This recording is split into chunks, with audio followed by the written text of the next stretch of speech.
పార్వతీపురం మన్యం జిల్లా డొకిశీల గ్రామంలో ఉన్న గిరిజన హాస్టల్ మొత్తం గబ్బు గబ్బు మొత్తం లండు గలీజుగున్నదట। హాస్టల్ మొత్తం చెత్త అద్మానం తయారైందట। వసతి గదిలో ఉన్న పిల్లలకు ఒంటికి రెంటికి ఓనికి కూడా బాత్రూంలో పైకాన్లు లేక మస్తు అవస్థలు పడుతుండ్రట। ఓ దిక్కు సౌలతులే సక్కదనం లేవంటే ఇంకో దిక్కు ఇట్లా హాస్టల్లో పెట్టే బువ్వ కూడా అద్మానం ఉన్నదట।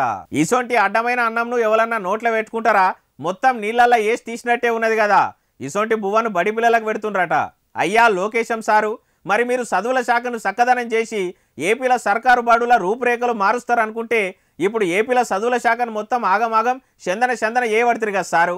పంక పార్టీతోనే ప్రభుత్వ బడులు పాడైతున్నాయి, ఏపీల కూటమి సర్కార్ ఏలువడిలకు వస్తున్న ఇగరంతో మంచిగా చేస్తారనుకుంటే ఏడేసిన గొంగడి ఆడనే ఉన్నది అన్నట్టు ఏలువడి చేయబడుతుంది। మొన్నటికి మొన్న హోంమంత్రి అనితా మేడం కూడా హాస్టళ్లకు పోతే ఎంట్రుకలు వచ్చినాయని అనబట్టే ఇంకొక జాగల జర్రి పిల్లల బువ్వ వచ్చే బడి పిల్లలంతా ఫుడ్ పాయిజన్లతోని దవాఖాన్ల పాలు కాబట్టే। అయ్యా మంత్రి గారు, మీరు ఇగరంతో ఇప్పుడన్నా సర్కారు బడులను సాపు చేసి సౌలతులు చక్కదనంగా చేయాలంటుండ్రు ఈ ముచ్చటిన్నోళ్ళు।